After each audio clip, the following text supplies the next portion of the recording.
yung gagawin ko sa buhay. At dahil syempre ayoko maging pabigat, lumapit ako dun sa ka-groupmate kong nag-aayos ng papag or higaan namin. Gusto mo tulungan kita? Sige, ikaw na lang magtali nitong mga nilagay kong kawayan. Higpitan mo ha, para di masira agad. Nagtali-tali din ako kahit di ko naman alam yung pinagagagawa ko sa buhay.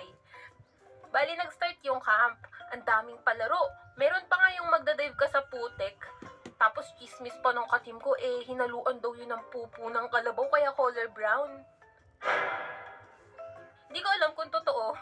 Takbuhan sa initan at kung ano-ano pang mga games na nakakaubos ng energy sa katawang lupa ko. Sobrang nakakapagod yun para sa akin na laging nakahilata lang sa bahay.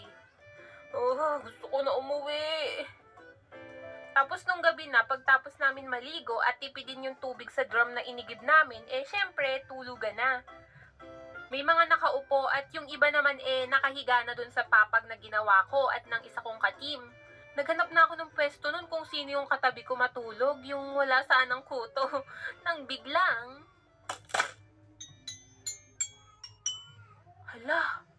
Unang gabi pa lang ng camp namin, bumigay na agad yung kalahating part ng papag namin. Dalawa lang kami ng katim ko yung gumawa nun, so alam na kung sino sisisihin. Hindi ko alam kung yung kawayan ba o yung pagkakatali ko yung may sala Kahit anong tali lang kasi yung ginawa ko nun sa kawayan. Niribon ko pa nga yung iba Which is mali daw, okay? At dahil doon, ang ending, sa damo kami natulog ng iba kong katim. Tapos pagising ko, nangati ako at tinubuan ng mga bootleg. Power to the grass. School check. Sumunod naman is yung Girl Scout camp na ginanap sa ibang school. At dito sa camp na to ay may nagawa na naman akong pagkakamali na hinding-hindi ko makakalimutan to the point na binigyan ako ng napakalagim na parusa. Alam niyo ba kung ano yung nagawa ko? Siyempre, hindi niyo yun alam. At ikikwento ko yun next, so abangan nyo, okay? So, yun. Shoutout nga pala kay Psych and Silo. Pati sa nagpahiram ng OC nila at nag-voice over sa some part of this video. So, ilalagay ko yung link sa mga channels nila. Okay, yun lang. Thank you kung umabot kayo dito.